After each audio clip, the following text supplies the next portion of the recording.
Welcome back, family, to another episode of the podcast. We're welcoming two beautiful ladies. We have right here my beautiful girl and Mr. Jennelle, who was on a previous podcast and has gotten a lot of controversy and stuff like that. So today we'll pick up where the other one left off, and obviously we're here with my beautiful girl as well to just chat about a couple things, and we're gonna go over relationships, also successful men, what it actually takes to get there, what is actually a successful woman, aka a high value woman, and ultimately how I think we can make the world a better place overall, not only in the relationship piece, but health and wealth. So we'll start right here, introduce yourself, and then we'll go right here so that people know who you guys are. Yay, thanks for having me back. It's an honor. So nice to meet you. How did you? Maria, yes. So beautiful. Love her energy, so feminine. So where am I looking? Here, everywhere? Yeah, everywhere. Exorcism here. My name is Jennelle Gordon. I'm a tantric intimacy sexpert. That basically means through one-on-one coaching, group mastermind calls, and luxury global retreats worldwide, as well as online courses. I help men and women who are struggling with anything that's inhibiting them from having lasting, passionate, orgasmic relationships. And who doesn't want more of that, right? So yeah, it was a pleasure to be here. I did the Fresh and Fit value last night, and now I'm here with a little more tranquility. Indeed. Yeah. Cool. Nice. So it's so nice to meet you. Likewise. I like your content a lot. Thank you. And thank you for having me, baby. Of course. My name is Maria Prieto. I am a retired fitness influencer. Right now I do trading. I have real estate in my country. I also do digital marketing. So that's about myself. Cool. And if this is your first video, make sure that you subscribe and enjoy today's episode. And of course, my name is Josue Pena. We help people just make more money with Instagram and social media. So let's just start having this conversation today with a video that has gone pretty viral. Yes. And that is asking the question, would you date a single mother? So we'll chat and we'll start here to see, what do you think about that? Like, I know you have two brothers. What will you tell your younger brother or your older brother about that specific topic? Well, I think it's hard because you're saying like my little brother is 13 and my older brother he's 30. Yeah. And I think, but for their goal right now and for their age, I don't think they should pick on a single mom. Just because I feel that they still have the chance to conquer a woman and create a family with them. Now, there is market for everything. There is guys, older, successful guys, they're single, they don't want to have kids anymore, or they just want to don't live those little moments of having a baby crying anymore or nothing like that, and they rather to have a woman who already have a kid, and they already raised the most important part, and they just come over and they give some men energy to them. So I think there is market for everything. Okay. Yeah, that makes sense. I love that. I can tell that you're in real estate because or you said trading, right? Trading and real estate. Yeah. Because you used a very, good analogy about, market, like the housing market, the stock market. So it's good.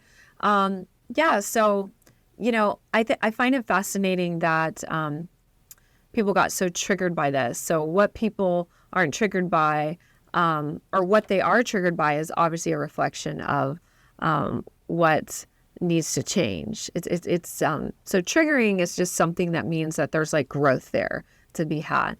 I love what you said about there being a market for everything. I think the problem with the fresh and fit dogma of go for these young virgins or whatever, it's just, first of all, we just debunked that method last night on the show because we talked about that. I actually looked up the stats. The average woman has had 19.6 partners, right? Now, we didn't divulge the specific age group like he was narrowing it down. So we know that women have had sexual partners, period. So the idea of going for these juvenile women who, are barely out of high school, it's it's such a detriment to our society and to men who really want to be, quote, high value men, to look at age as the only or as the main determining factor for a high value woman. Someone at 18 or even in their early 20s, no disrespect if you are, because you obviously don't fall in that category, they're not high value. They haven't gone through enough in life to even have those metrics. A lot of them are just a hot mess, as we saw from the panel last night, right? Yeah. It takes sometimes a woman, and I know for myself, who I've dated a very prominent person in the personal development world who was about 30. He works with Tony Robbins. He's on stage with him more than he is. He was about 30 years older than me. And so I've dated 30 years up, and I learned so much from that experience. And, you know, he did want to pursue marriage with me, but he didn't want to have more children. And this was a few years back, and I did. So obviously there are men, like you said, out there that do want to date a single woman. And that man is extremely high value. Like, he makes a lot of money. He's very well respected by some of the top leaders, celebrities, people on the planet for his skill set. So to say that that single moms have no like merit and can't get a high value woman, it's asinine. And the fact that you said there's a market for it, correct? So I think that's the main thing, is that there is someone for everyone, but these very like broad, generic things like you have to go for this young, like it's just really messing up the social dynamics of what like a healthy family unit could have. And if a man could come in, like you said, and give some of that energy to nurture that son or daughter, whoever it might be, like that takes a lot of presence. It takes a lot of patience, and it takes a high level of consciousness to be able to step in and pick up where another man left off, and he didn't complete or didn't fulfill. Do you know what I'm saying? Yeah. Let's play devil's advocate though, because while I do agree, single mothers literally have been the dad and the mother, and they're literally heroes. Right. Because the dad left, didn't fulfill his role, is a complete coward. And just left, and that's something that's, in my opinion, is just not cool. Yeah. So, but on a perspective from somebody else, let's just say another man, the man is like having to pick up the pieces, like you said, of somebody else who left off, and a lot of times he's going to have to, like, let's just say, be judged or pick the sins or pay for the sins of the other person, even though he's quote the absentee father. Is that what you're saying? Yeah. So it's a lot of pressure. Correct. It's a lot of responsibility. So in that sense, for example, in I don't agree with everything that you know, the whole red pill community and stuff like that is portraying, but I will say is it might not be the best way to communicate, like the whole like, hey, is a liability, because like that's just like a negative connotation. But in the essence of terms, it's like, hey, look, this is not my son or not my daughter or whatever, and it's not my bloodline, and I'm still having to take care of, use my resources, etc. for that because I love you. Right. So from that perspective, it is quote unquote negative, but at the end of the day, there's pros and cons to everything, because if the woman then is, again, balance, if let's say negative, I have to take care of somebody else's son, right, perfect, okay, but she brings a lot more to the table. What is she bringing to the table? Exactly, a lot more to the table, a lot more positive that I cannot find anywhere else. Then it's like, okay, no, it's like pros and cons is a net positive in a simple math equation. Correct. And the bottom line is, single moms, like let's just be honest, there's a lot of ratchet single moms out there that are just using a man for a meal ticket. Remember that viral video of that woman that was mad that he didn't buy McDonald's for all her 20 kids or whatever it was. It was I think he knows what I'm talking about. It was like she was like offended that he didn't buy Happy Meals for all the kids, and so she was really mad. It was hilarious. But like there's ratchet moms, single moms out there that their only goal is to get a paycheck. We get that. But there's also a lot of positives that come with women who've had children. Number one, this main attribute that's missing in so many women today is this feminine nurturing energy that is absolutely necessary to be a mother. I mean, to be a good mother, let's say, right? And you can look at a woman's children and how she takes care of herself, a mother, and tell if she has that. Some of the best compliments I've ever received in my life from my past partners' relationships have been that I'm the most nurturing woman on the planet.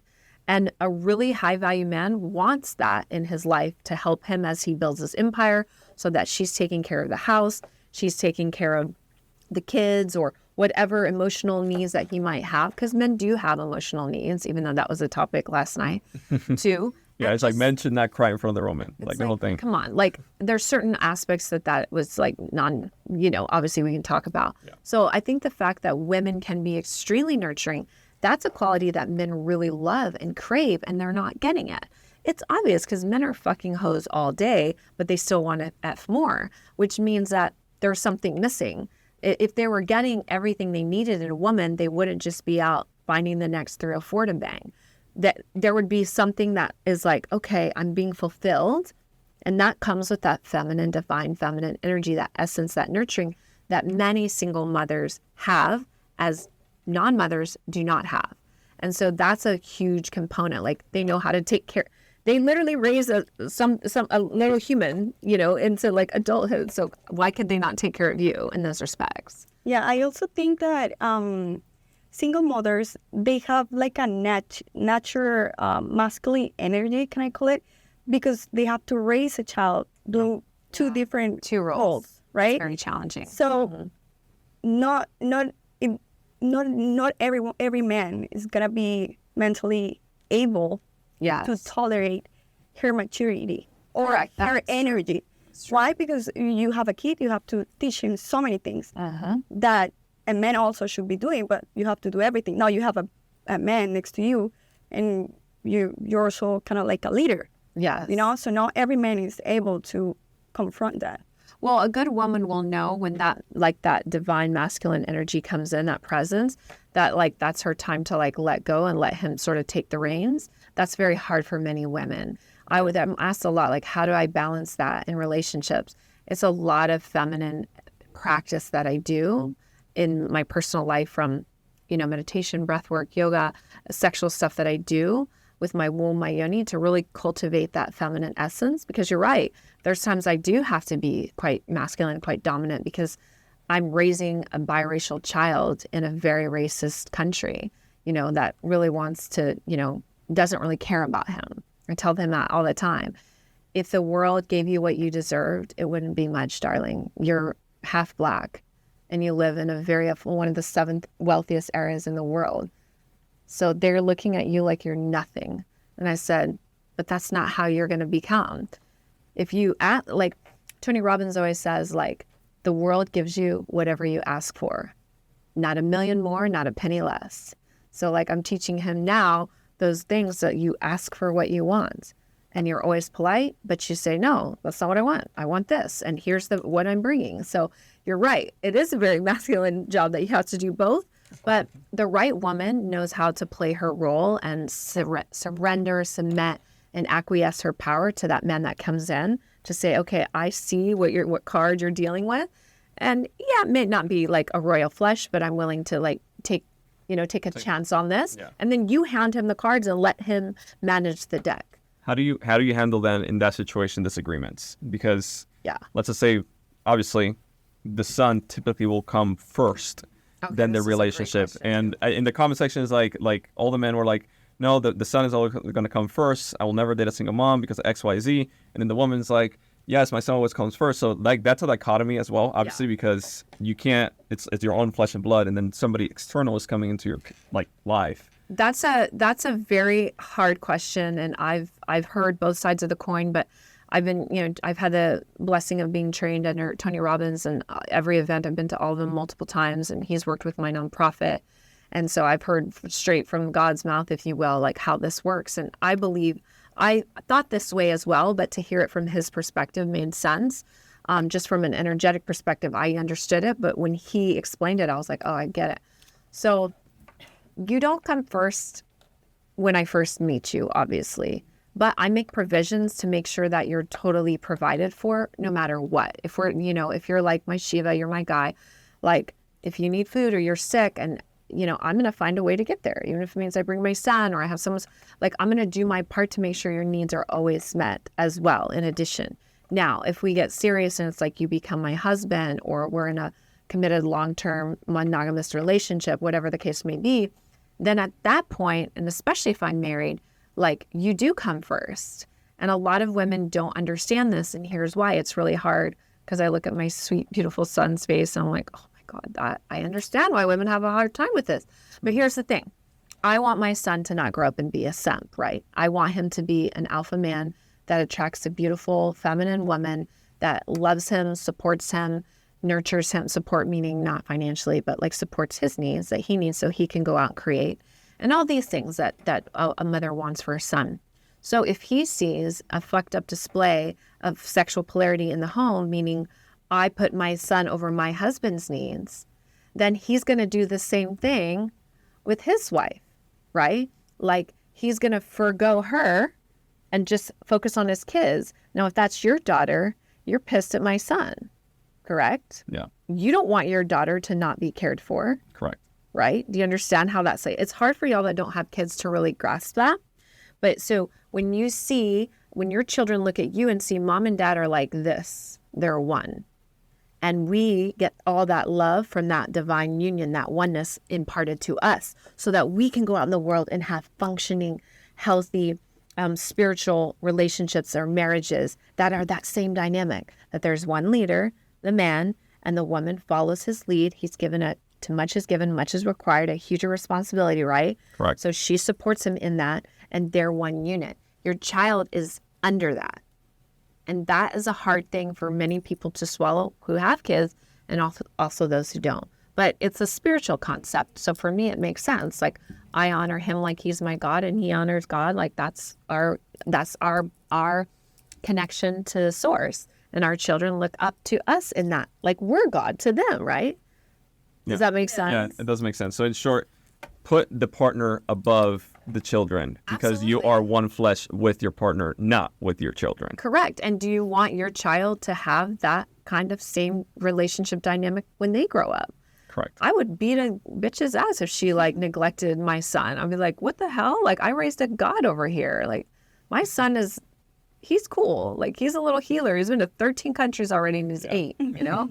And I think that's important because I don't think like moms that do that anymore. Like it's so hard to find it. For example, my mom raised me and my brother. She's a single mom, and she gave me a lot of masculine energy. And I don't blame her. Yeah. She has a very rough past. Yes. And I admire her a lot because she did such a great job. But I'm super lucky to have my grandmom and my granddad. Yes. So they were with me on the weekends, and she was the one who took me to church. She was the one who took me to all the events with the church girls and all of that. Yes. I think that's like every single thing in a feminine energy. I think I brought it from my grandmom. Okay. And then I'm also able to identify, for example, this is a manly energy. This is a man energy. Why? Because I see it in my mom, and I grow with that. Yes. And when I came to the country, I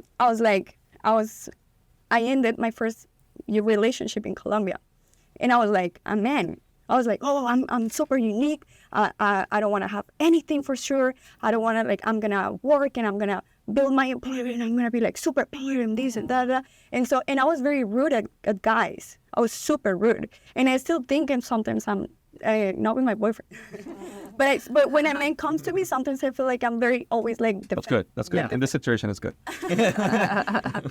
But so with the time, I understood that it's good to have a feminine energy, and the thing is that it's hard for a single mom to do what you're doing. Yes. It's you know, and I never knew that. So you're a byproduct of single mom, so you understand like the struggles that it takes to do both jobs and to do it efficiently, effectively, and to still be feminine while I'm doing it. And I just tell my son all the time, like, if my son cries, I tell him, that's fine, you can cry. Do whatever you want to do, get it out. I don't encourage not showing your emotions. And I tell him, like, if you want to hit or punch something, go in your room and hit the pillows in the bed. None of my furniture, nothing of mine. Like, you want to destroy your stuff, go for it. So I encourage him to get that out because that's just energy he needs to just expel. But to have those hard moments and those challenging moments with your son and just to be able to tell him like, hey, I can't give you everything you need, but I'm going to give you the best I can. And then I put you around the best, mentors and male coaches and things like that can help instill those like really masculine values and principles, things I can't ever do because I don't have a dick. Like, this is not something I can do. And so a lot of them were like, oh, yeah, you're going to teach him how to be a man. I was like, I never said that. Like, that is not something I said, you know? And so I think that this is something I would like to touch on. I think you'll find it fascinating. A lot of people come down on single moms for raising, the guy said it last night, these kids that come in and shoot up schools. Someone brought this up. Which one? Was it Fresh or Fit? One of them brought up, it was Fresh or Fit. I think it was Fit that said it, that single moms raise, there's an 80% chance or something that you'll grow up and be a shooter of a school by single moms. It was one of those facts, alarming. You're like jarring, like, whoa. Well, so I've always questioned this. Yeah. Where the heck did they get these facts? I don't know where they get them, but they were saying that like women are failing, single moms are failing. But if you give the kid to a dad, that he's succeeding, that the single dad parents are so much better. You heard that part. And so basically, it's like single moms. Like, if you had to pick a single parent, you would pick a single dad over a single mom. He would do a better job than a woman. And that's what they were saying last night. And there's so much I wanted to touch on, but again, my mic wasn't working, and there's so many other ratchet women on the panel that got, a lot of airtime over me, even though I flew out from Newport Beach, but it's all good. Anyways, so, and if they had something valuable to say, I would have been interested, but 99% of them did not. So I mean, I think there's, again, pros and cons to everything. Yeah. Like with that statement, for example, I don't think you should just generalize and say just a single dad or a single mom is just better than XYZ. Yeah. Because that's not the case. No. It's like you said, there's a lot of ratchet single women, right? Or single mothers, I should say, that are just there leveraging the kid to manipulate the man and just get a paycheck and just see the man as an ATM machine, just to get money, just to take care of them, and then they don't care about the actual partner. No. But on the flip side, there's men who are also just completely selfish. Yeah. And then they don't care. I mean, they don't care, period. Yeah. And they just see, and they just see also the woman as a mic that I just used to talk, and then I just leave. So I don't think that it is there's pros and cons to everything, but you cannot just say this or that is better. And I don't know where those facts come from, the whole 80%. Or that if there's a huge chance, or all the kids, or these kids that were, or maybe it was 80% of the kids that were shooting up schools were raised from single moms. I'll have to go back and watch it. But it was still, and he goes, if you give it to a man, the dads don't do that. And it's like, first of all, let's just talk for a minute about the single moms. So single moms are raising kids that go and shoot up schools. Great. Thanks for that. Okay, awesome. Where the fuck are the men? Where the fuck are the men that were the dads for these single moms? We also want to blame a lot of men, I hear say, well, women are raising beta men. Great. Awesome. Thank you for that one. So lovely and kind, because we work so hard to raise the children that you left. So where are these men? If we're responsible for raising these beta boys, awesome. It's impossible for a woman to raise, to teach and instill values of them to become a man. So why are we holding the men responsible for this? Right. And this is the thing that I have a huge issue with. That's why these single mom comments, it's like, come on, you guys are putting these blames on single moms for raising these these kids that blow up schools or beta boys. But where were you? Where were you? Where was your hand in this? Yep. Right? We have to ask ourselves these hard questions that no one wants to really sit down and do that. Because if we do that, then that leaves responsibility to men. And again, I'm not saying that there's not injustices, that men are not getting taken to the cleaners for child support and this and that, and I get it. And it's not fair. You're right, it's not fair. But it's also not fair to say that men would raise better children than women, because inherently that's actually not true. Women are naturally more nurturing. So they'll raise a better child up into a certain point. And there's a time, and so I already have a timeline in my mind where it's like, okay, my son needs a father by this point. I'll be married by this point. I already know that time. Right now, he still sleeps in bed with me every night. He's still very much attached to mom. But once they start getting into their teen years in high school, it's like they need a dad to kind of rough them up a little bit, to put them in check. My son's going to be extremely tall. He's already up to my chin, and he's 8, Wow. So in a few years, he's going to be looking down at me saying, hey, his dad and uncles are 6'7", 7 feet. He's going to be tall at that point. I need a masculine energy to be like, boy, go to your room. You know, you're not going to talk to mom like this. So, Yeah. Well, my parents, thank God, are still together to this day. Yes. My dad is literally like my hero, but I still like what you said is, I remember, in terms of like correction, Yes. direction, and like roughing me up. My mom, when I was like 13 or whatever, up until that point, it was like the same in my head. Yeah. But it was like 13, 14, I was scared of my dad. Yeah. Like respected. Yeah. You know, my mom was like, whatever. Whatever. But when my dad came in, oh boy. I mean, to this day, I'm like, you still, but that's why you respect correct. him, right? Exactly. And that's the concept that boys do need. They do need that to fear. And I have to tell my son, like, mommy has to come out and sometimes be mean, mommy. And he's like, he doesn't like that, but it's like, I have to create that respect. I told him, you know, no one will ever love you like mom at this point in your life. Maybe one day when you're older, a woman. And with that being said, if you talk to me like you talk to God, that's the rule I tell my son.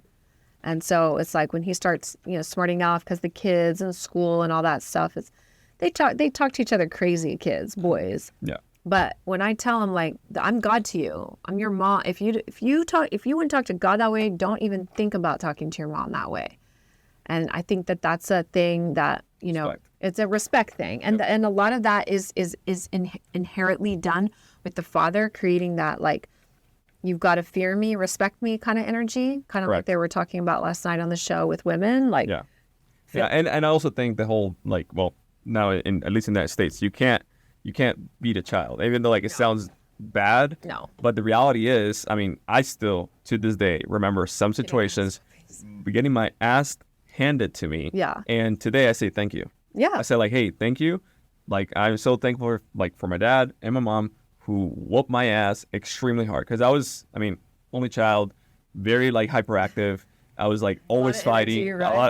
A lot of energy. So, I mean, they put me in every single sport, everywhere. Like, I was fighting all the time in school. I kicked the teeth out of a guy in 5th grade. I was like your son's age when I was kicked the teeth out of somebody's mouth from a kick. Oh my God. So, yeah, basically. So, You were wilding out a little bit. yeah. So, you know, like they had to whoop my ass because Yeah. if not, I would have been a criminal today. Yeah, exactly. You'd be in jail. Correct. So, and Which I think like that kind of like gives like authority, correct. and that's why people in my country doesn't do the same thing in this country. You know what I'm saying? In Yes. Colombia, you can go and be like, oh, let me pay to the police because I'm drunk. So, but if I give some money, then Yeah. I'll be okay. Here, you cannot do that. You can't pay the police. That's No. why people is Yeah. scared of getting a. Right. You need to respect. There's and real fear. consequences, right? Authority. Yeah. It's like Dubai. In Dubai, it's even crazy, right? Yeah. Yeah.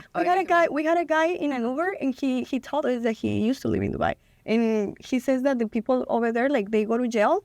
And you're dead, basically. If you go to jail, like, they don't yeah. feed you, they don't do No, anything. It's like a hole. Yeah, I've heard this as well. I've been to Dubai, so I heard that it's Sterling told us the same thing. yeah, it's not. It is not pleasant, and you're You need to pretty feel the similar to like how they were in Romania. yeah. So like you need to feel the consequences. Yeah. You need to feel the consequences of your negative actions. Correct. So if not, you're never gonna like change and like make sure that you follow an actual good path, and then ultimately society is gonna go to hell.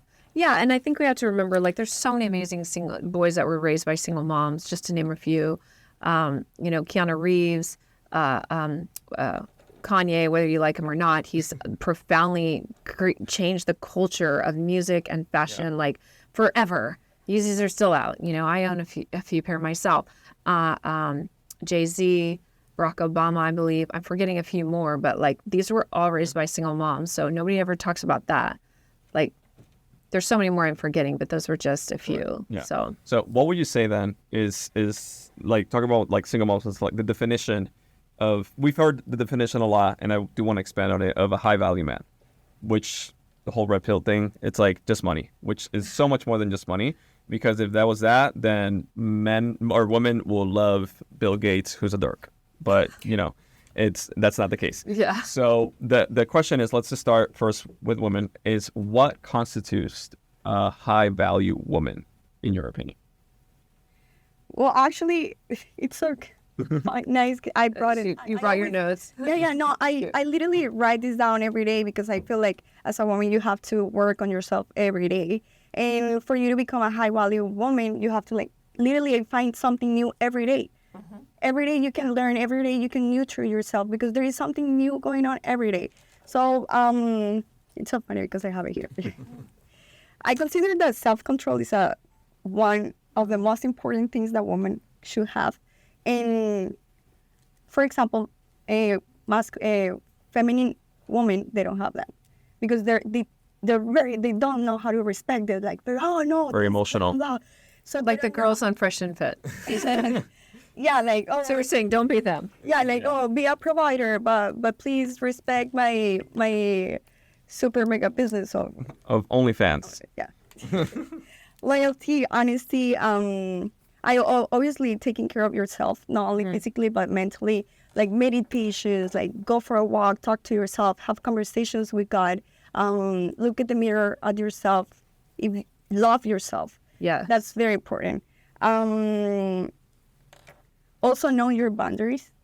That's very important because if you are clear on your boundaries and you respect that, nobody's gonna come into your life. Nobody's gonna unrespect you. Nobody's gonna go crazy on you. And then you're not gonna be like, you're not gonna start developing that feminine energy. That crazy feminine energy. Crazy. Yeah. Yeah. Exactly. Yeah. Basically, yeah. I understand. Okay, I have a lot, but I got notes. Yeah. yeah, I love to write it down because I feel it's so important for you to write. It is very important for your brain to see it, Yeah. writing it by yourself. You know what I'm saying? Like one thing is like listening to it one day, maybe in a podcast, whatever, maybe what you read on the Bible, etc. But like once you see it and you find something that you like, that you're missing in your life. For example, I think I was missing, I always being a faithful woman, but I think I was missing more like get more into my relationship with God. So like I told you, I'm a retired fitness influencer. And I got to the point that I was very sad because I was like, oh, man, you know, you're working out, you're showing how to increase your booty, your legs and da. And from 10 customers that you're bringing in or 10 followers that you're bringing in, most of them are men. Yeah, you might have clients, right? Yeah. But like, what's the audience that you're bringing into your life? And that's something that I saw and I was like, man, I need to. I always had that entrepreneur thing inside. I always been like my grandmom, always with her values and all of that. And I said, I need to like fix this, you know, I need to like work on this. So if you're able to see what you're missing, and that's the first step. The second step is to start working on those things. So yeah, I have a lot, but I think Yeah. What would you I have say? a lot. What would you say for a high value woman? For a high value woman, I think it's pretty simple. Is number one, I don't think women need to love themselves anymore. Women love themselves too much. I believe that that's the problem. We live in a very egomaniacal society where we have Instagram, TikTok, OnlyFans, everything where women are wanting more likes because more likes equates their value. So women don't need to love themselves anymore. They need to actually love themselves less in regards to like how they look at attention, energy. I think that and women don't need to be more powerful either. I'm not for women's empowerment at all. Like, get that very clear. I do not believe in women's empowerment. Women are way too powerful. We've fucked it up. We've used our power in the wrong way to manipulate men, to trap men, like single moms and things like that, to get men to, I heard a great story. This is a great one. So there's Sugar Daddy Central in Newport Beach. It's the land of the sugar daddies, right? And so they even in the cupcake, Sprinkles cupcakes, there's like a cupcake couture, little bakery shop. They're more on the West Coast, but you guys have those like overpriced cupcake bakeries here. Yeah. And they have in some of the, maybe it's not Sprinkles, it's one of the bakeries, they have like the sugar daddy roll. Like it's just so common there. Okay. So this woman, and it's second degree of knowing this woman, through my friend. It was her friend. It was her hairdresser's basically client. And it's actually the hairdresser, my bad. The hairdresser had a sugar daddy who took her on lavish vacations, Hermes, took her everywhere, bought her Hermes bag, Chanel, all the stuff, right? All the fun stuff for a while. The family did not like her, right? They're like, this chick is a gold digger, like most of them are, right? So they somehow got through to him and they 1099'd her for all of the expenses. So she has to pay taxes on that now. So I thought that was a genius move on men. So yeah, like women have used their power to manipulate men And I'm not for that. I think women need less power and less self-love in regards to attention and energy of their body. It's too much. What women need more of is to be sexually embodied, which means connected to their divine, feminine, sacred sexuality in a healthy way. The most powerful a woman can be when she's connected to her womb. Her womb is what gives her life. Her womb is what gives her pleasure. Those pleasures can take her to God or to higher states of consciousness.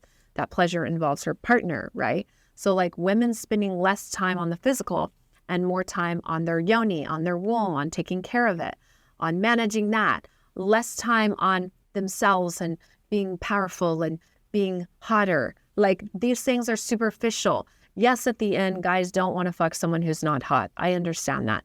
But you would rather take, I might ask you this, would you rather take a woman who's not quite as hot, but loves her embodied self? Like you're okay with her having sex with her and the lights being on and she loves her body and she's with it, versus like a 10 who's like, lights off. Do I look good? Hold on. And it's like a performance during sex. You know what I'm talking about, right? Yeah. So you would rather take a woman who's not quite as hot, but more like loves herself fully, like Correct. confident. Yes. Right? And I think personally that external factors, for example, like physical attraction is what gets you in the door, but it's not what keeps you in the room. No. Like as a man, at least.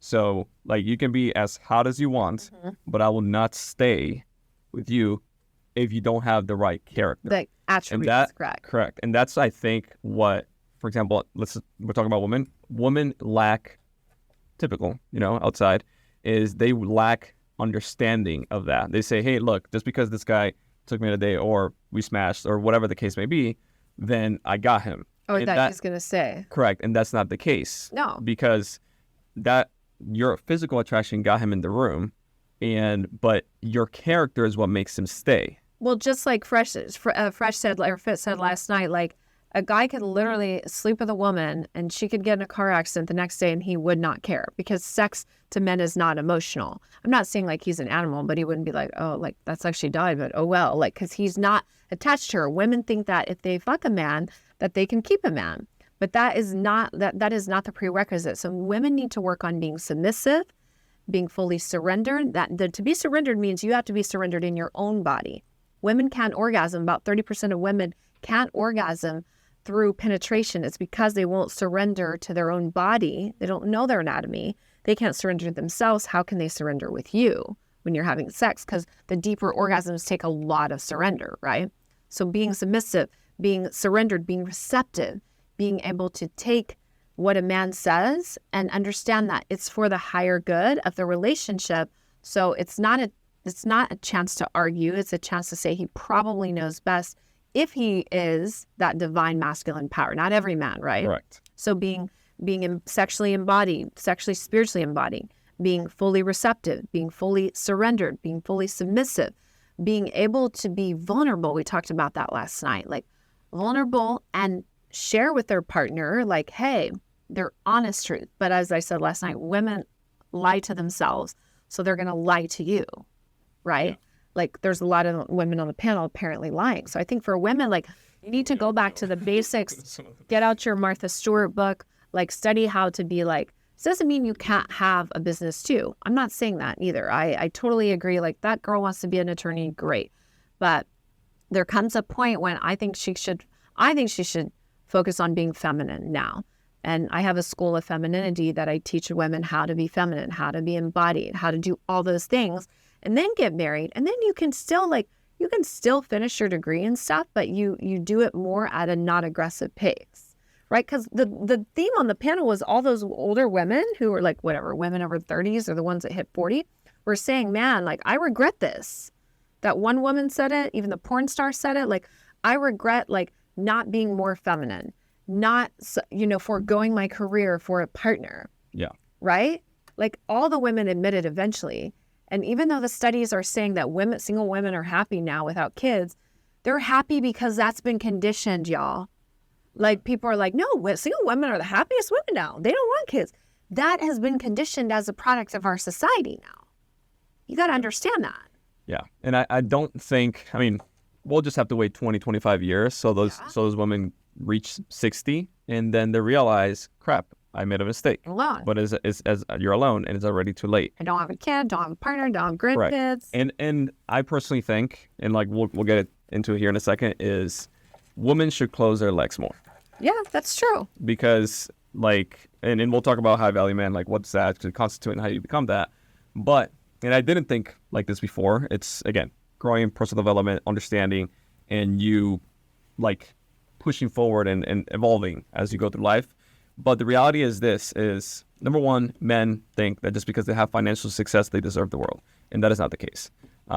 You can make a ton of money in stocks or crypto or whatever the case may be. It might get lucky. Great. But even if you build your business from the ground up, just because you have financial success does not give you the grant to get in a woman's legs just because you say so. But for that, you just get a hoe, like a prostitute. Yeah. You know? So I think, and then, so here's something like completely contradicting that I find very interesting in the whole red pill thing. Number one, they want somebody who has a low body count. Yep. Like, they want a woman who has a low body count because it is very obvious men value purity, right? Mm-hmm. Men value exclusivity, loyalty, etc. Great. But then at the same time, they want to go on 3 dates and they demand sex. That is correct. So it's like, how can you have both? You can't have both. You really can't. Because like, for example, if you go on 3 days, you have sex with a woman. Now she, for you, well, as a man is whatever.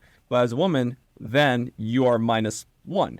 Well, because is it really whatever though? But assuming, right? Okay. Like, let's just say the guy's like, just 3 dates is a check mark for him. Boom. Correct. Had sex, etc.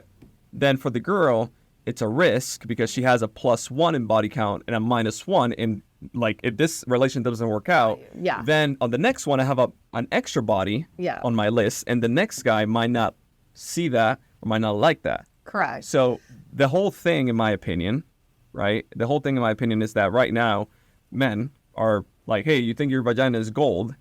Well, I honestly think women should treat it like that. Correct. Because it is. It's like that's like where we are come from.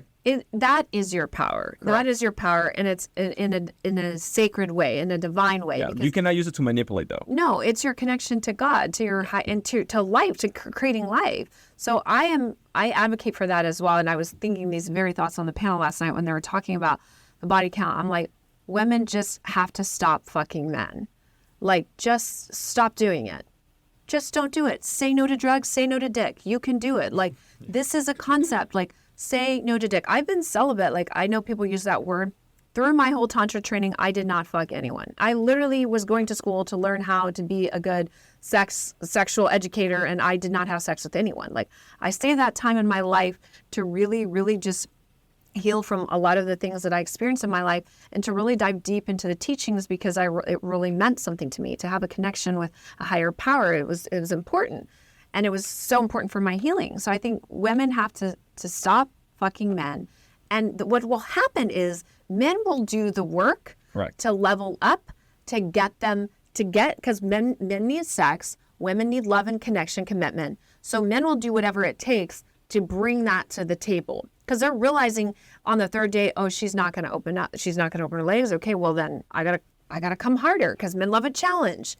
They love a conquest. And in the end, and if every woman did this, then we wouldn't have 304s. Like, they would be like more, like, prostitution's been around for centuries. It's not going anywhere, right? But that would be more like those are those women and the rest of the women are like normal, right? Correct. The prostitution culture has become normalcy. OnlyFans, right? There's how many, 1.46 million women that have OnlyFans accounts, creators. And those creators can make anywhere from 100, which is like the average, up to 10,000, up to 100,000, up to 1 million in a month, right? So prostitution is trending. Being a prostitute, OnlyFans at that level when you're selling sex is prostitution on another level, right? Correct. So if women stop doing that, then we will have more high value men inherently, because men will realize I can't just take her on 3 days and smash.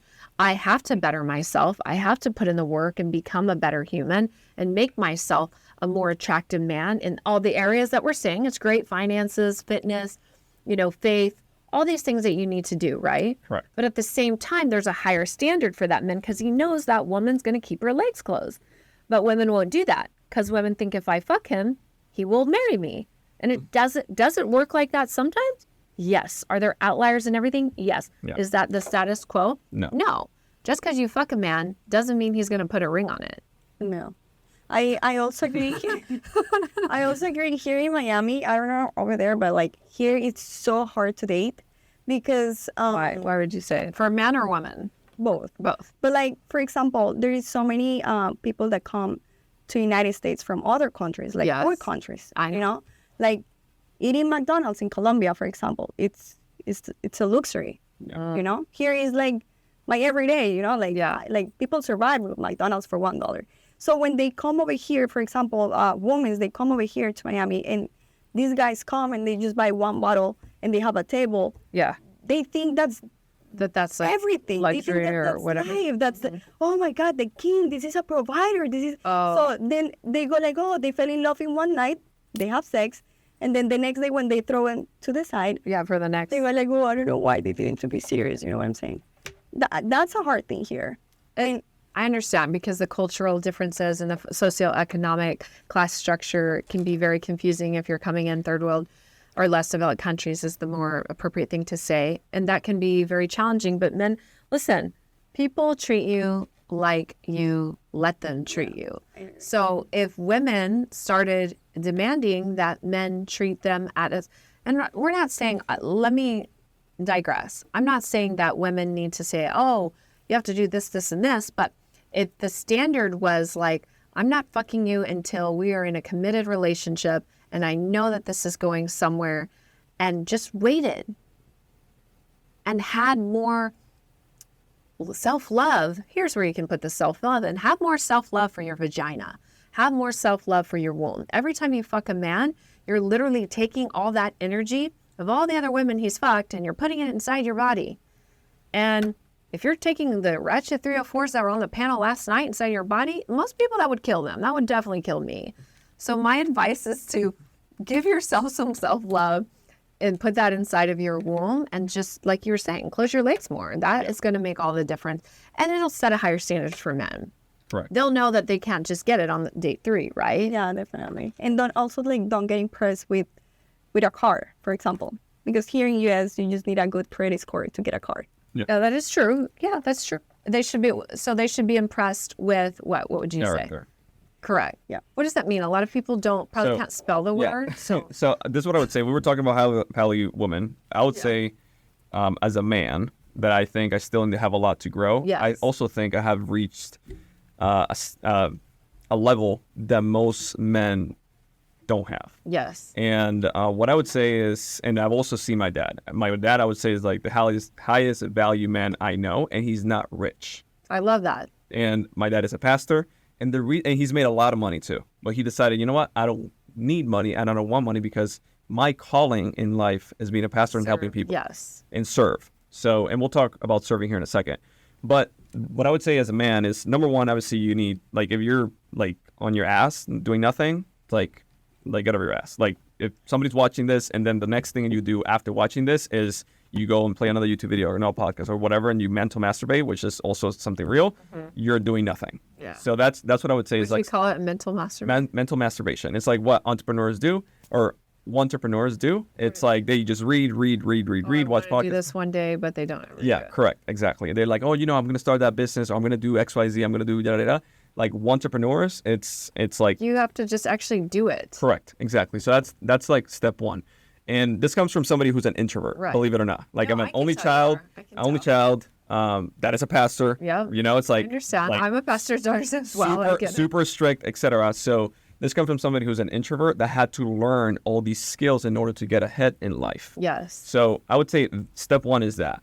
I also think that every single person, men and women, but we're talking to men, should learn sales. Like Absolutely. even if you're never going to sell anything in your life, you sure learn sales, aka communication. Sales is just communication. Correct. Is what I was going to say. High level. Exactly. So interpersonal and intrapersonal. Correct. And these are huge things that I'm sure I was going to say you're an entrepreneur. You've made multiple six figures. I don't know if you made 7. I'm not sure. Yeah, But way multiple millions. yeah. Okay. So I don't know. I knew a little bit about your work, Yeah. but I don't know. So you've made multiple 7s, whatever. So you've had a lot of success, but I guarantee you've had a lot of failures. Oh yeah, I was so in 2018, I made my first $1 million. I made 1.4 that year. And a year later, I was working as a cashier in a gas station here in Miramar, in Miami. You told me this. So, and that was a very hard moment because when you come from nothing and you made it, Yeah, and then you lose. and then you lose it is worse than starting from nothing. I understand. So then, and there was a movie called Air in Netflix, and there was a point in the movie from Michael Jordan. It's like they will elevate you and like put you in the pinnacle, and they will vilify. I almost cried in that little scene because I remembered being in the pinnacle and then losing it all and then being villainized and like people putting me down, et cetera, et cetera, et cetera. So anyways, I think also men should also go through difficult times because like you have to build your value and go to trauma, et cetera. And throughout that entire process, you need to be stoic. Like my dad, I think he's a monk.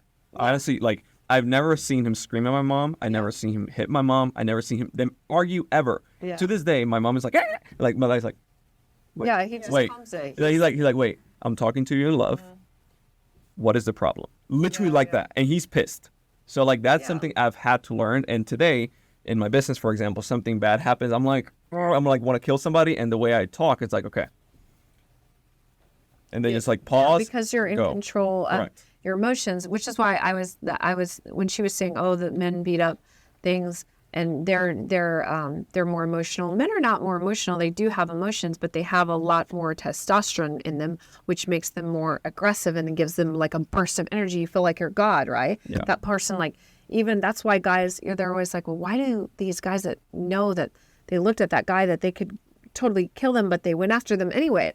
Some of it's liquid courage, obviously, but a lot of it's that testosterone. It makes you feel like you're superhuman. And then afterwards, you're like, oh, you're in the hospital. You're like, that wasn't, a go. I think that stuff is healthy. I feel like having kids, roughhouse and all that stuff, and boys, I feel like it's very appropriate as long as there's no closed-handed fist involved. Like if they're roughing it, I want to see that. I want my son to get into little altercations and work it out. I try. It's very hard, but I try to keep out of it. My son's been scammed a few times on Roblox, and I've been like, oh my gosh, like if I had that mom's number, it would be over. But I'm just like, figure it out. And I told him, he said, well, Mom, we one time scammed this guy too. I said, well, there you go.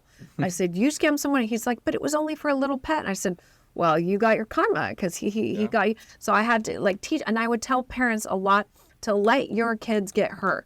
Let them hit their head. Let them have little debacles with their friends. Let them sort it out. If it's violence, of course, you always have to step in, like crazy violence. But boys need to build that, like it builds character. Correct. Fighting with your friends, working it out, roughing them up. I don't want a weenie man. I also don't want an uncontrollable man either. Yeah.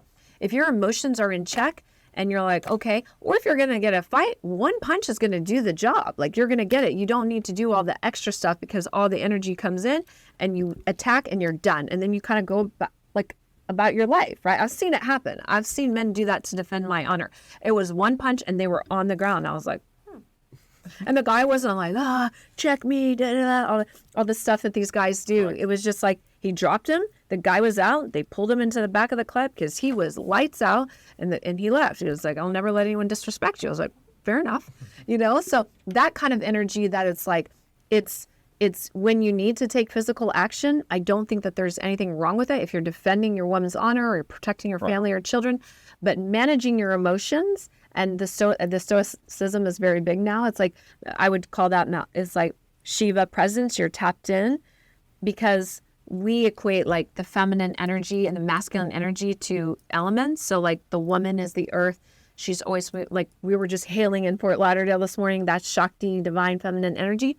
Shiva is the cosmos. Like you look up into the sky after the hail came, and it was like nothing happened. It was just the same. You look up at night after a storm and you see the stars. They're unmoved, unchanged, unbothered. Like something happened, And so that is what it has to be for a man of character, a high value man, where he's just unmoved. He's going to get mad, but he can take that energy and put out the fires as he needs to. And that is what makes a man attractive. Right. The money is like a bonus. Yes, we need money. But it's not the only thing. A man can have a ton of money and be a total douchebag. I've met tons of them. And I forego them all the time. I rather, like, for a short period, I dated a barber. And I was like, I'd rather deal with him. He's younger. He's impressionable. I can help guide him a little bit in the right way. And, you know, like, I greatly impacted the quality of his life forever. And he showed me a lot of things that I wouldn't have gotten out of a man with millions of dollars who just didn't have that certain je ne sais quoi, as we say, like, that certain energy. Like, when I was with him, I was like, I'm protected, man. I didn't, you know, so there's a difference I agree. When the pods are talking about money, money, money, money and bitches. It's like, no, that's not what makes you high value. You kind of look like a clown, more so than anything. Yeah. So do you want to say anything about that? No, I was in a podcast yesterday night, and they were like, there was a guy who was saying like, oh, the man, if he's a provider, if he's doing everything for the woman, he's taking care of everything, he's a real man. He's gonna cheat and like trying to say the woman has to accept that. If, let's see, best case scenario, the woman is like the best feminine energy, the dream, right? And then the guy comes, he's gonna take care of her, and then he is, just because he's providing, he has the right to cheat. What do you think about that? Well, I think that these like trending topics that people love to say, like, you know, if a man provides, he can cheat. First of all, most of the men last night, it was hilarious. They're like, yeah, I want 4 wives. It's like, dude, you can't manage your wardrobe, let alone 4 wives. Like, you can't manage getting to Subway on time, let alone 4 wives. Like, we know this. So men have high aspirations, which is great. Keep it up. Like, you got to aspire to be great. But we know the truth to be told. They couldn't even manage a girlfriend, let alone a wife. That's the truth. I think a lot of men can't get married because they don't have the EQ, the emotional intelligence to actually do so.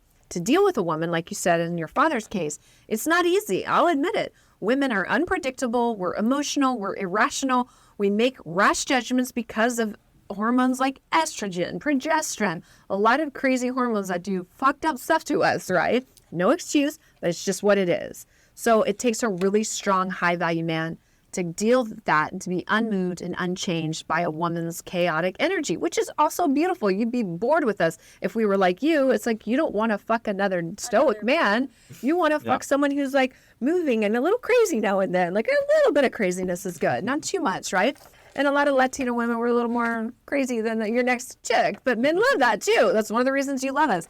So I disagree with that statement that just because you provide, you can cheat. I would say the reality is that men are cheating.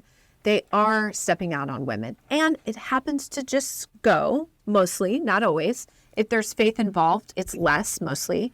Like, if it's a faith-based relationship and the man is making multiple millions, most of the time he will stay pretty loyal to his wife or his partner because it's in the Bible or it's in their faith or religion to do so.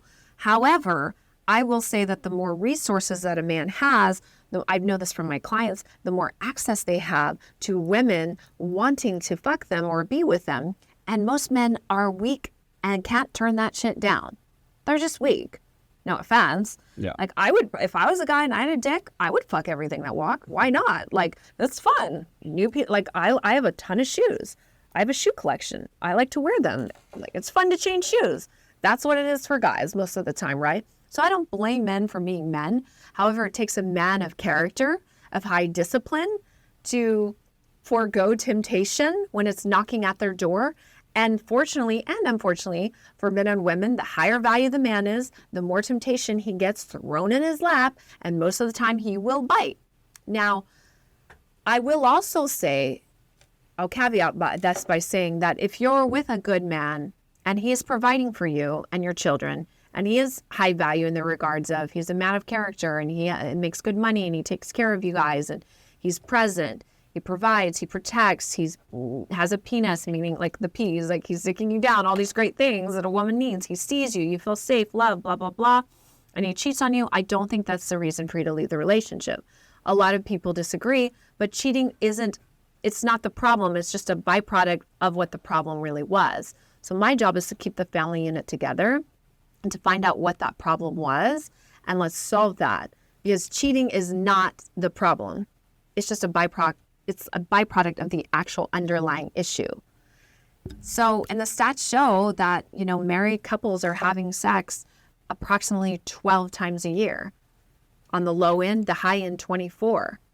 So it's alarming. It is. And this is why men don't want to get married. I don't blame them. I wouldn't want to get married and not get fucked or blowjobs and then have the threat of my wife taking the children and then a court telling me when I can see them and how much money I have to pay to call my ex-wife to see when I can see my kids. I wouldn't sign up for it either. I honestly don't blame you guys for feeling the way you feel. But I also do believe in the sanctity of marriage with two people who are divinely inspired and connected to the higher power of God or source energy, Shiva Shakti, who want to co-create together, want to support and be providing for one another in a way that's admirable, that they can raise a family. And I support that unit. So whatever we can do to keep that family unit together, I'm all for. If that means foregoing and overlooking cheating, yes. But also let's solve it. Or let's have an understanding. Like if you go into a marriage and your guy's going to cheat and you know you're going to cheat and you have millions in the bank and you look good and you're going to cheat, you got to tell her, hey, I'm going to cheat. I won't throw it in your face, da-da-da. You guys have a rule book and you know that this is what's going to happen. What I don't like is the lying. Now, if the woman says, I don't want to know, then that's your cue to not tell her. But I think it's the transparency of really saying what's going to happen. That's why I do have respect for Vid, because he just says, hey, there's 3 or 4 of you. Cool. He's honest. People can say he's misogynist and not like him. Yeah. But I have more respect for him than a man that's in the church who says, oh, I love my wife, but jacks off to children's porn and then fucks, the secretary in the church. I agree. Do you see what I'm saying? Like, I have way more respect. At least he's being honest. I think, going back again to the Stoic side of things, is obviously when you grow as a man, you make millions, etc. It's like you don't look the same, right? It's evident. Yes. Right. So you do have more opportunity and you do have more of this different things, but I think the beauty on it, it's like going to the gym, right? You get bigger muscles by lifting bigger weights. That's correct. So the fact that you have more access does not mean you exercise it. It means that you go back home and stay loyal to your woman. And then I don't think everyone else has gotten that interpretation. No, I know, but in my opinion, I respect more the men that do that. And again, it's because I have a role model, right? Yeah, it's like in my life, and I saw that, right? So in my opinion, it's better. Yes. Right, it's better for somebody who has all the options and decides, you know what? I'm foregoing that. I'm foregoing and staying. And I want to be with my wife. Right, because you're thinking more attractive as a woman too. And because you're thinking long term, you're thinking about the future generations, and then it goes back to the same thing I just said. It's like you got to also think about what happens to society, because you're not making the world a better place by sleeping. Because family let's just say dynamic. Correct. If you stay with, let's just say you have a family, and then you go and step outside. Well, that woman now has an extra body, and then the next man that goes with that woman is going to be like, wait, what? What do you like? It doesn't make sense. It doesn't add up. Correct. And then it creates a domino effect that all these women have an insane amount of bodies in their graveyard. These men don't want them, and then the good men don't want them because they have this thing. And it was because these men also stepped outside the marriage and then demanded sex after 3 dates. So it's a whole, in my opinion, it's a whole domino effect that creates this entire dynamic that we're seeing today. That makes no sense with the whole red pill community, in my opinion, where it's like one side is like, I want purity in a woman. And then the other side is like, I want you to open my legs. Then on the other side, it's like, take you to McDonald's to do that. And then on the other side, no, even if you take me to freaking Komodo or whatever, or Nobu. Is that a nice one? Yeah. I do Nobu. Or Nobu. Every so many countries. Right. And then like on the other side, it's like the married man who steps out. It's like, it's all the same thing, in my opinion, that's causing. Can we get a reservation? Yeah, for sure. Yeah. Because I like to go in every country. I've been in Dubai, I've been in Dallas, I've been everywhere. So. Yeah. So I think that is like part of the roots of this entire situation that we're having, because it creates a domino effect. It might not be just that one action, but you exponentially increase that. And again, as an engineer, I know that if you do one repeated action a ton of times, it creates exponential curve, and then it blows up. Is that engineering in a nutshell? Yeah, basically. My left brain doesn't function. Yeah. Thanks for breaking that down. I'm so not logical. So, anyways, let's talk about then we met a Sterling Cooper. Yes, super cool dude. I love Sterling. Yeah, super cool dude. But he came from the he was, I think, ex-adult industry. He was a porn star. Yeah, ex-porn star. So what do you think about porn? Is there a net positive or a net negative in society you think is good? When do you think it's good? Is it bad? When do you think it's bad? What is too much porn? What is Instagram? Like, I think Instagram is like borderline too. So it's like, what happens to porn in relationships? What is your opinion on that? Based on like, because I know you deal with a lot of clients and stuff like that. And it also like, I'm sure it's causing ED or like absolutely. Absolutely. Porn is, I mean, I think we're being a dead horse here, but if you haven't got the memo in 2023, you shouldn't watch porn. There's some TED Talks on it too. Check them out. Yeah, like porn is just detrimental for a man, period. Everything we're doing in life is programming our brain. Your brain, you know, you're an engineer, is a computer. And basically what you feed it every single day is what makes you. My son's never eaten McDonald's. I would not be caught dead eating McDonald's. Like, even if I had my last dollar, I'm going to the store and I'm buying a bag of lentils and brown rice and we'll live off that. You know, I'm not, because what you put in is who you become.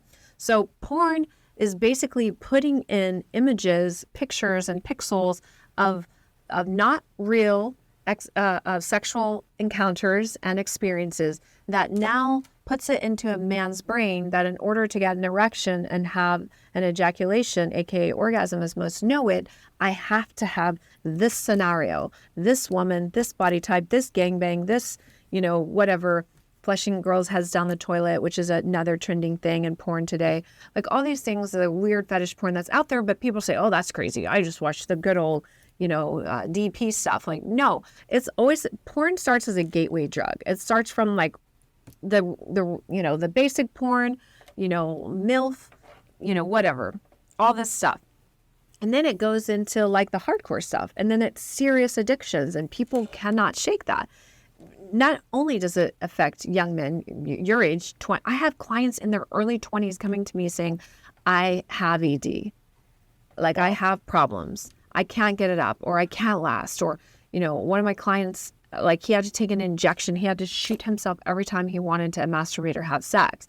These are real problems that these guys are not in their 50s and 60s. Yes, I do have those clients as well. But to see young men in their 20s and 30s with these problems, it's not ED. It's really like porn-induced ED, right? Correct. So porn, I just don't think is good in any case, unless you're making your own porn within the confines of your home, and you and your partner want to create something that spice things up. I'm all for that, as long as just two consensual adults and you're not selling it. Tommy Lee, Pamela Anderson tape. No, we're not encouraging that. But for yourself, I think like healthy, spicing up your life in unique ways, like that's okay. But any other way, shape, or form, porn is an industry. It's like the Food and Drug Administration. It's a billion dollar industry. The porn one is, that doesn't have your best interests at heart. Correct?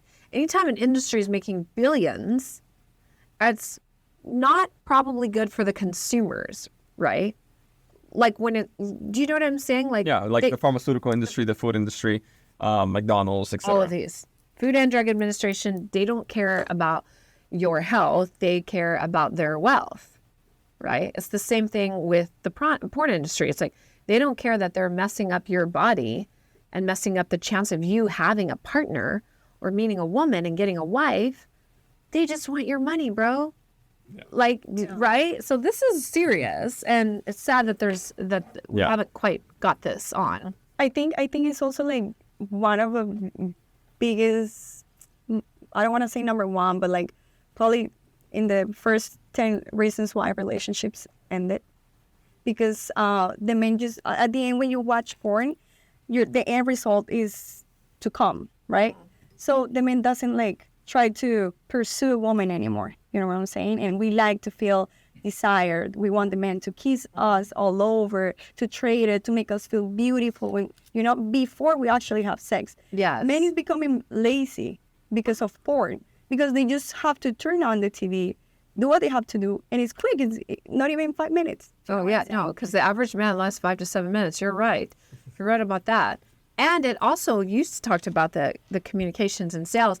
It hinders men from actually going out and having to talk to women and to have interpersonal relations and connections, and to learn about, you know, body language and tone and matching and mirroring someone and understanding like they don't have to do any of that. They can just get off in 5 seconds and go back to sleep on their mom's couch or whatever the case may be. Like it's all good. And so it's just, it's an annihilation of the family unit. It's an attack on the family unit, Right. I think. I agree. So when do you, so I agree all that. So when do you think porn is too much, too little? Because I've heard couples are like, oh no, porn is great, especially stuff in our relationship, but not their own, material. They're consuming somebody else's, for example, or I don't know, whatever the case may be. When do you think is too much, too little? I just think that if they're watching porn, it's got to it needs to be, there's a few conscious porn producers out there and they're women producers, imagine that, who actually make really kind of erotic, I don't read that shit, but like romance novels, like that stuff that those books that single women with cats read. So it's very much so like that. 50 Shades where of Black, or gray. Correct. Where it's more like women really, they're taking time on the pleasure. They're really like focusing on the women instead of the cock and balls, which is like the shoot that they're showing in porn over and over. It's crazy that they're actually trying to make men gay. Porn is that industry. If you really think about it, the shot that everyone fast forwards to is that pounding. You see it like that 2 minutes or maybe 30 seconds where it's just like hard, aggressive pounding. It really shows the cock and balls. You can't really even see the vagina because it's like that's in the way. And then you see the cum shot. And that's what guys are fast forwarding to. Like they may watch a few seconds of foreplay and they're like, well, get to that spot.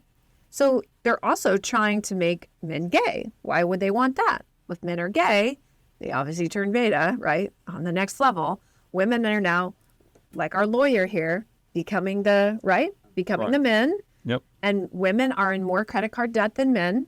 We spend irrationally, we buy emotionally, and that's what they want. It's consumerism at its capitalism at its finest, right? So it's like you got to get with the agenda here. So the right amount of porn, I would say, if you're watching porn, be conscientious of this, that you're not supporting these major organizations. Support these grassroots porn production companies. I don't know them by heart, but if you do your homework, you can find them. It's women-owned porn companies. I would say, you're doing things to spice up in the bedroom. It's different for every relationship, but every now and again, it's just like how often do you bring out toys or play dress up? You're not doing that every day, right? That might be anniversary, or it's like anytime you're going to use something to bring in a level of excitement into the room. If you must watch porn and you say it's for you, do it then. Special occasions, a couple times a year. But this is not a regular thing, especially for the guy. Because remember, all the pressure's on the guys in sex. Women don't have pressure of getting an erection, of being relaxed enough so they can get an erection, but also excited enough so they can fuck you. And then also perform. And also, yeah. And also make sure they don't finish too soon. And also make sure that they get you off, even though we know this isn't possible because women aren't getting off. So it's a lot of pressure for men. And if they become too conditioned with porn, then it fucks it up and they have to work with me and spend thousands of dollars to undo that so that they can start at zero and just last for 5 to 7 minutes without being addicted to porn and having their brain messed up. So I don't recommend it, but if you're going to, then just do it as often as you would do role playing or something else that you're doing every so often, right? Yeah. So it doesn't become a habit. Yeah. I think anything that controls you is bad.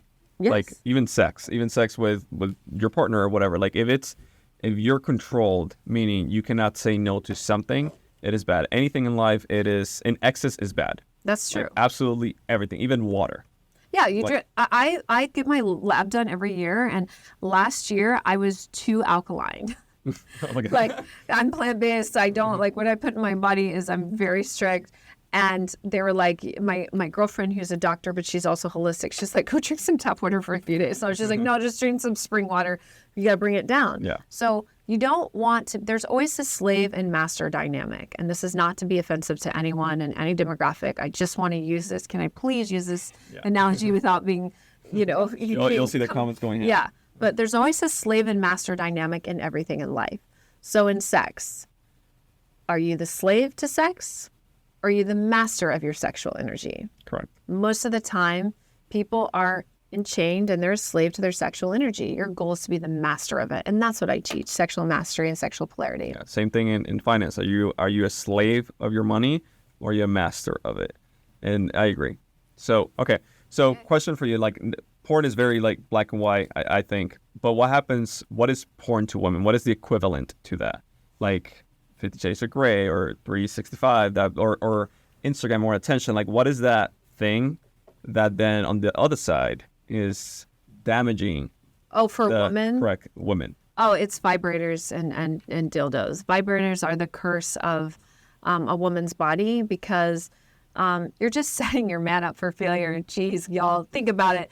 Look, common sense is just not very common anymore. But like, let's just take a moment. Can I use your pen real quick for a demo? So if this is a man's lingam, which this is about average, about 5 to 6 inches is average. So if this is your lingam or your penis, right?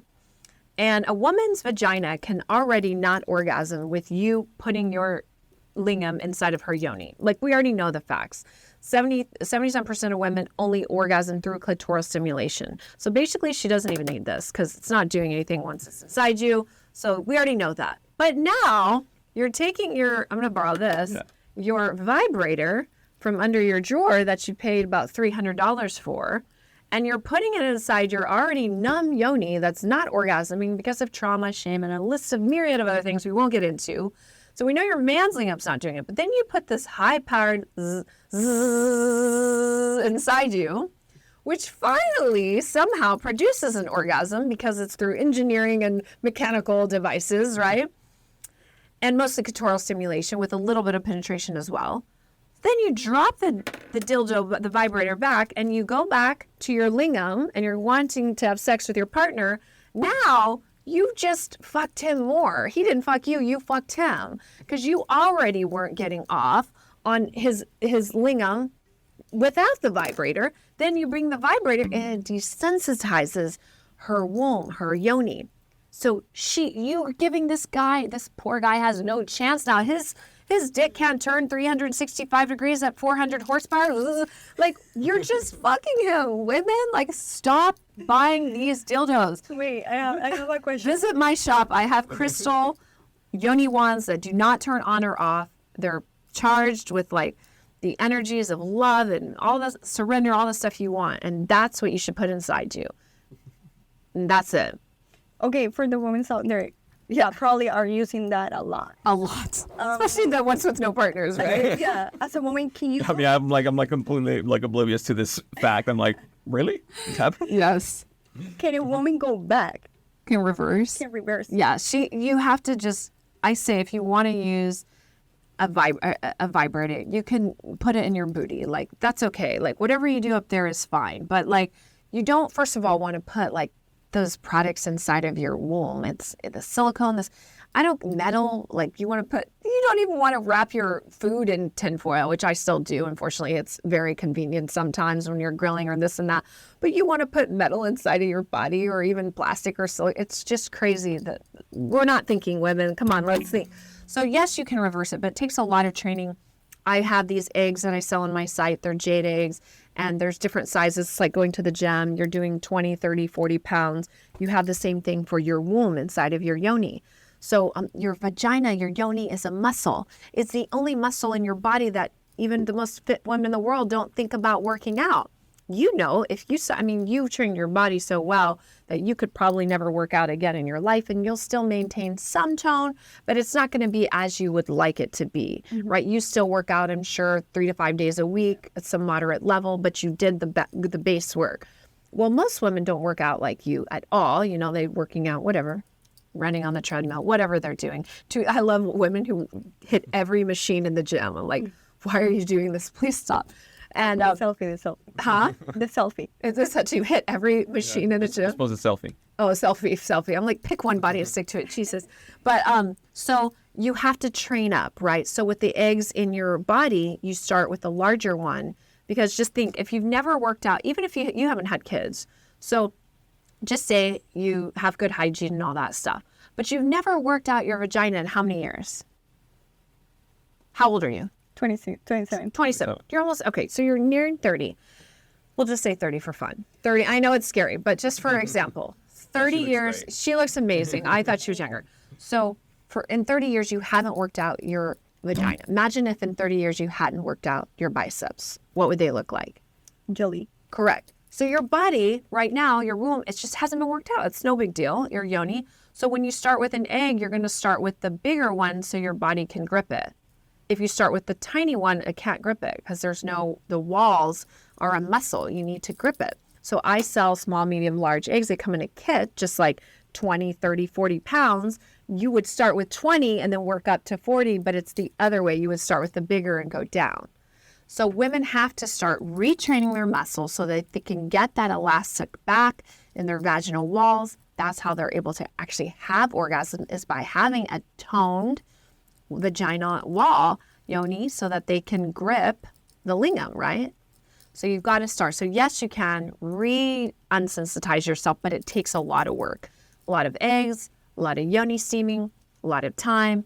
And it's just hard because, again, it's like guys with porn. Is it impossible for them to quit? Yes. Is it hard? Yes. So it's going to be a lot of work because your brain has been programmed to orgasm in that way with that crazy, dildo. Does that make sense? Vibrating dildo. Yeah. Yeah. So it's just unnecessary stuff. But again, it's just making money. And that's why people industries. Yeah.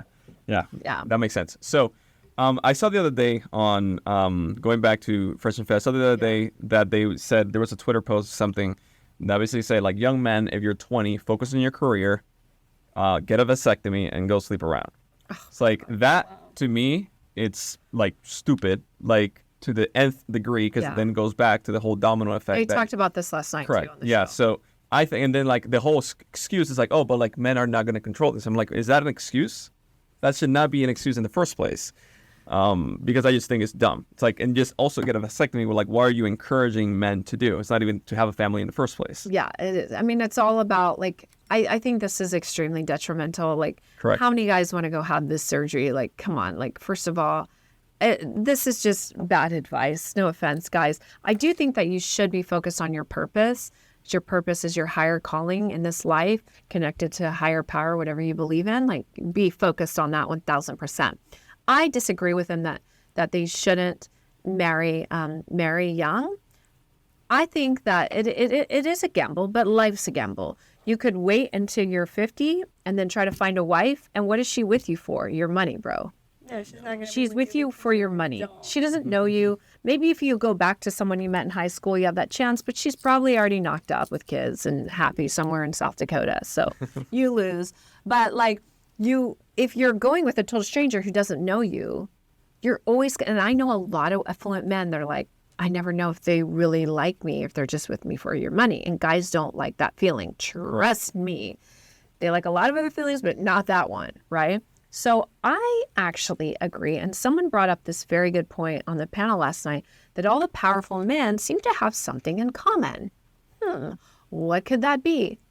Ding, ding, ding. Shakti, the divine feminine energy behind them.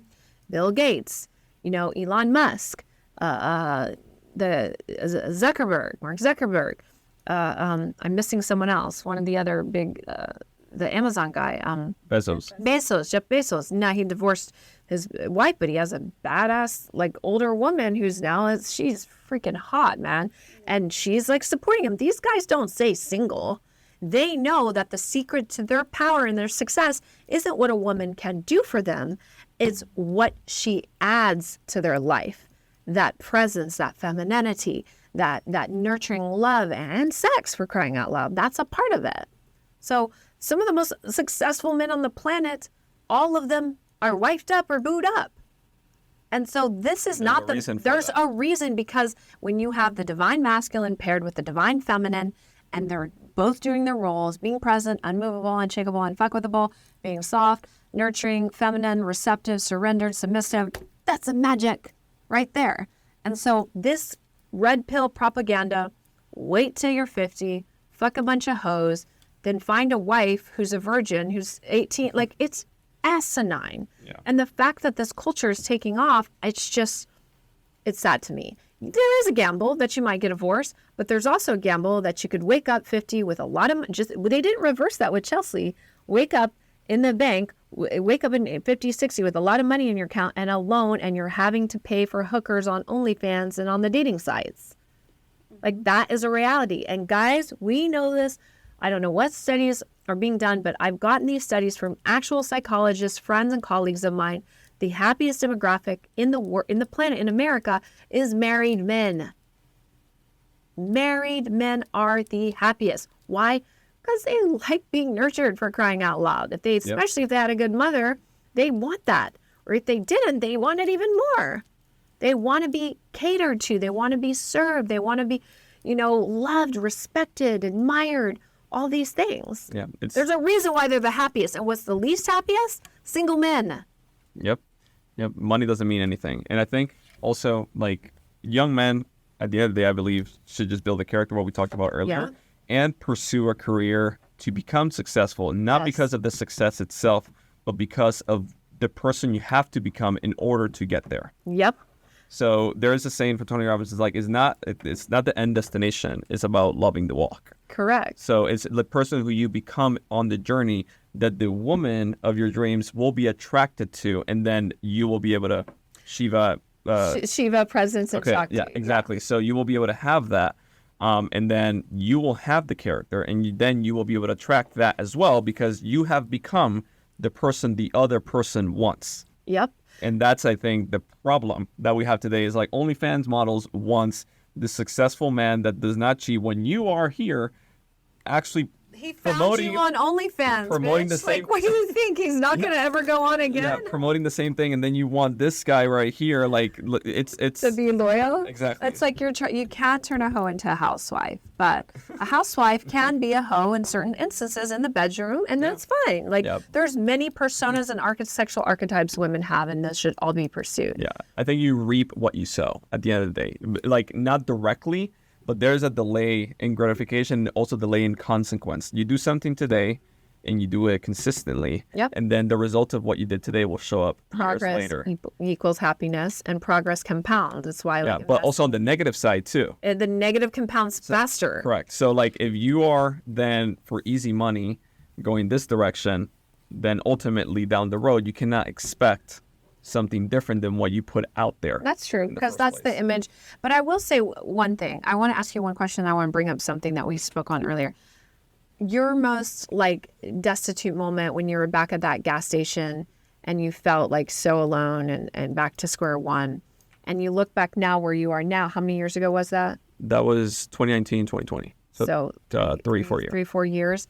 Like, what was the defining moment or the thing that you think about every single day? Is it where you are now? Like, oh my gosh, I'm so happy I'm here now. I'm sure that's part of it, but was there a moment in that process of 3 years that is like, I remember that what it took to get me from here to here, and that's like you're forced to get to your next mill or what? So like that. I mean, in the last 3 years, there has been a lot of ups and downs. Still, I haven't lost it all like I did back then. But what kept me going? When I was waking up every day at 5:30, going to work in a cashier, standing up for 9 hours a day until 3 p.m., and then having to try to go rebuild my online business for the next hours of the day, was just simply knowing that this too shall pass. Yes. That's it. So both the good and the bad shall pass. Yeah. So after summer comes fall, after fall comes winter, after winter comes spring. Yes. So I know that time was going to pass regardless. I mean, trust me, like, when you are in the middle of the storm, it is absolutely horrendous. Yeah. But and I was suicidal. Today I admit it. I had to get help. I had to get a psychiatrist. All that's different things. And I was suicidal at that very moment. My face was absolutely like pimples. I still have some like stuff like that here and there, but it was like this. It's just hormones. Yeah, and then my body, like I wasn't fat. I was like chubby. I looked like a pear.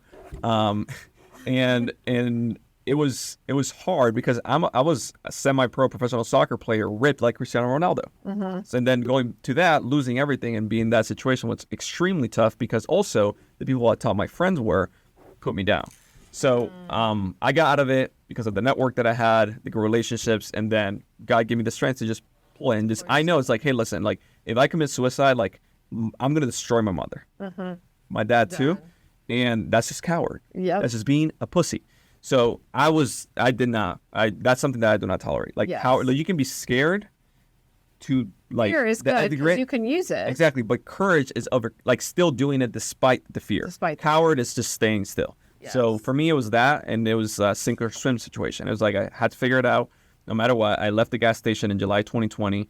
A month later, I was already doing 89 grand a month. And I changed everything. In like a couple of weeks, I absolutely changed everything. Environment, what I was doing, what I was eating, everything. Absolutely everything changed it overnight. And then obviously I already knew what to do, which again, going back to the sales thing, every man like just needs to learn sales because you will never be hungry in your life. Yep.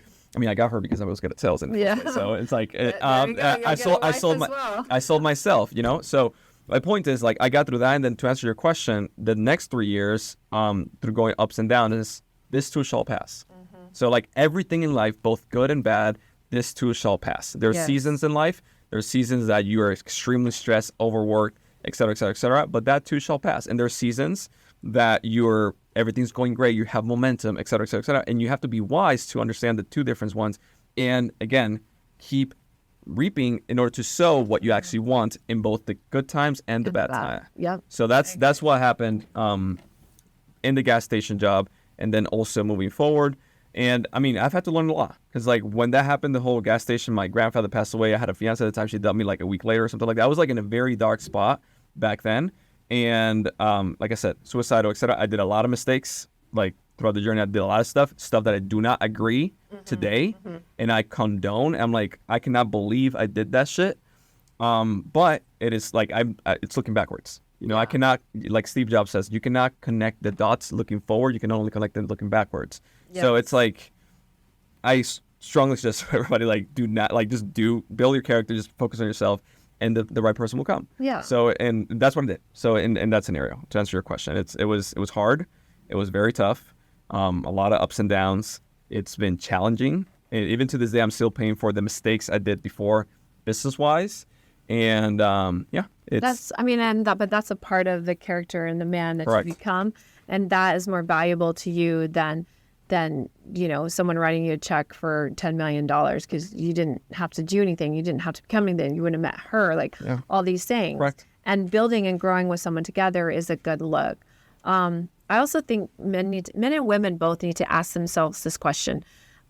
There was a story, and I'll never forget it. I went to, I believe this was Date with Destiny. And I went to this, this is one of Tony's, if you've seen I'm Not Your Guru, it's like his best film and his best event. I highly recommend everyone go at least once in your life. I was in Australia. I was super jet lagged. And I would go and get water and snacks from the snack bar because Tony goes like around the clock at his events. You don't get breaks. You can't even pee. It's kind of like the podcast last night, but like no value in it. But anyways, so you're there. And I was like talking just to a friend of mine that I met. And then all these women came up and they said, oh my God, like, you know, like I have everything in life. I have a career. I have all the money I could think of. Anything I want, I can get. But I don't have what you had. And at that time, I was starting my life over. I had a newborn, or he wasn't newborn. He was like a couple of years old. He was still young. I was still nursing him. I left for this event because Tony invited me, and I made the sacrifice and decision to do it. And I was like, you know, just feeling so like insignificant, insecure, and knowing that I had value, but I didn't really understand like what I had, the gift that I had. And so these women were like, what? And I'm like, well, what do you have that I don't have? I was like, trust me, you don't want my life. And they were like, no, you have like this essence, this like feminine energy about you. We watch you walk around the room and we watch every man follow you. And it's not even like, I want to fuck you, follow you. It's just like, what is that? And it's when you're so in tune with like the essence of who you are as a woman and connected to the divinity of God within you, that it's like something contagious. And so I took that and I was like, okay, I have this. I can build this and foster it. Then I went to Business Mastery. And that was the first time I realized like I could get myself out of poverty. Like I could break the cycle for my son. And I get emotional when I think about this. And so I raised, you know, $50,000 for my nonprofit at the time. We did it in 3 days. We just killed it. And I remember I had this crush on this guy. I'll never forget this guy as long. He actually donated to my nonprofit. He was an ex-NBA player. Of course, he was tall. He was like, I think he was like 6'6", and he was like dark as the night could be. I was like, oh, chocolate, let me have some of you, you know? And I was like feeling all confident. And I was like, yeah, I'm in Business Mastery. I'm doing all this for my nonprofit and like raising money, helping these women, helping myself, my son. And like, he like just shot me down to like 0 and like, and it was in the loving, most like compassionate way. And he's like, we were having this talk and he talked with me at a whole table of people at this restaurant in Vegas, because Business Mastery is in Vegas. And everyone stopped and they were just listening and watching us. And he was like, who do you have to become to attract the man of your dreams? Like, what would you have to do? What would you have to give up? What would you have to create within yourself to attract this man that you want? In that moment, I felt like a penny. I was like, and it was like, not in a bad way, but like, what is these attributes of this quality of this divine femininity that I need to embody so that I attract this type of man, which like I see him now on social media. I'm over him now, but like at the time I was like, this is my dream guy, because he was like humanitarian. He was in Tony's inner circle. He was like the Lions, they have to pay $150,000 just to join his club, and then they pay for every trip, which is hundreds of thousands. He was like my dream guy. But that question, like, who do I have to become as a woman to attract this like man, this like powerful Shiva that I want with all these attributes? I don't think women ask the question. I don't think men ask that question. Yeah. And that's a super powerful one. Correct. So we have 5 minutes to end. Oh, so okay. we'll end with this. If you had to say one thing to men and women in order to succeed in both health, wealth, relationships, or whatever aspect you feel it's important, what would you say? And what would you say? So one thing to men and one thing to women. To me, to work out not only your muscles, but your brain, your personality, your relationship with, like you said, whatever the power, the top power you have in your brain, on your heart. And to women, I would say to work on what the question that you said. Yeah. What or who do you have to become for whatever you want? You walk towards that direction. Yes. Super powerful. For men, I would say the top thing you can do to be successful. I can't speak on wealth and all those things because I'm not an expert in that. But although I've been very blessed and definitely fortunate, I would say for men in the regards of relationship and sex, but this will also lead to the success in your life, is that you have to become the master of your sexual energy. You have to stop being a slave to it. Once you learn to control your dick, your life will drastically change. And when I'm not just referring to your dick, I'm referring to like mastering of your sexual energy, meaning like how you experience orgasm. And that's a whole nother topic. So when you master that, your life will change. For women, I would say that you need to have that feeling that I felt, that feeling of feeling so small in a way that it inspires you to become so vulnerable and so open and drop your ego, because that's when you're going to attract that right man. Women are too pompous. They love themselves too much. They think that they deserve the world on a silver platter, et cetera, et cetera, et cetera. And that is just not the truth. It is the truth when I always get white tablecloths. All my dates, I'm 41, I have a past and I have a kid, and I still get hot men to take me to the very nice restaurants and I don't put out. So I say, how does that happen? Too much is given, much is required. I have high standards, but I also offer so much in value to what they bring to me. So if you're taking me on a date, I'm giving you the most feminine energy. If I'm genuinely liking you and connecting you, I will move things forward and I'll have some kind of intimate connection with you. I'm not just using you for a dinner, but like I demand a lot, but I also give a lot. And I think that's where women have it fucked up. They're demanding a lot, but they're coming up short with what they're giving. Great. So what I would say to men and women, first to women, because I think the responsibility that men have is greater, even though in today's, at least in the red pill community, I think that number one, red pill feminist is two opposite sides. And there's always, in life, there's always a balance. Correct. So I would just start with women because I think for them it's easier in the sense that they don't carry as much responsibility as men do. So I would say to women, it's both men and women, you reap what you sow. Mm-hmm. So focus on, number one, I think women should be intelligent, like have a career. I do not think women should submit to any man. Yeah. Like a man has to earn it the same way a woman has to earn what a man will provide as well. Absolutely. So it's work on the things that we have talked about here today. That's like, I would say as a woman, kindness, nurturing, feminine energy, stop being argumentative. It's not saying just start being like a yes woman. No, it's like communicate what you want to say in a way that is logical and not aggressive. Yes. And that's not confrontational, because the first thing as a guy, when confrontation comes in, fight or flight kicks in, testosterone, and we want to fight. So that's what I would say on the woman's side. And exercise some stoicism, right? It's like it's good for both. And exercise more than mother nurturing, following kind of character. Single moms. Yeah. And as a man we want obviously a lot. I mean, humans in general, we want a lot. As men, I think we want even more, in the sense that like we want it all, right? But in Spider-Man, there's a quote that says, great power comes with great responsibility. I'm actually going to flip it around. If you want great power, you need to first accept and demonstrate great responsibility. And that includes, if you fuck up, own it, like ask for mercy, forgiveness, and move on, right? But then also change. Like you need to be growing every single day in the right direction. If you're single and stuff like that, focus on your career, because no woman is going to want you if you cannot provide. Focus on kindness and your character. Open the door to every single person that you see. The old lady down the street, the ugly fat chick as well.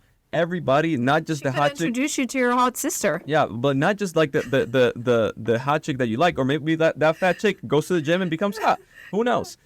So that happens a lot in high school. I'm sure it does. That happens a lot in high school. So like that's what I would say as men is like, if you want great power, first accept great responsibility, because that's actually how life works. I agree. You don't get bit by a spider, you suddenly have a lot of power, and then you have a lot of responsibility. It's the other way around. You need to first accept a lot of responsibility, and then with that, the consequence and the result of it is great power. And then obviously a great woman, and then obviously great money, and then obviously a great life, and then obviously a great family, and et cetera, et cetera, et cetera. So that's what I would say.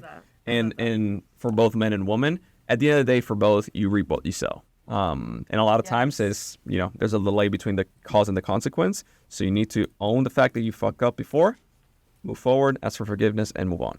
So I think that's what I would say for both. So anyways, any last parting words? Where can people find you, and where can people find you? Go ahead. Maria, on Instagram, at Maria Prieto Official only with one F. I love that. Jennelle Gordon, you can find me theofactors.com. That's the O as in orgasm, factors.com. And you can find my retreats, everything else. And remember to keep it orgasmic, because if you sow orgasms, you will reap them. Yeah, there you go. So, and then my name is Josue Pena. I hope you enjoyed this episode. If you did, leave a comment or subscribe and follow us on Instagram. See you in the next one. Bye-bye.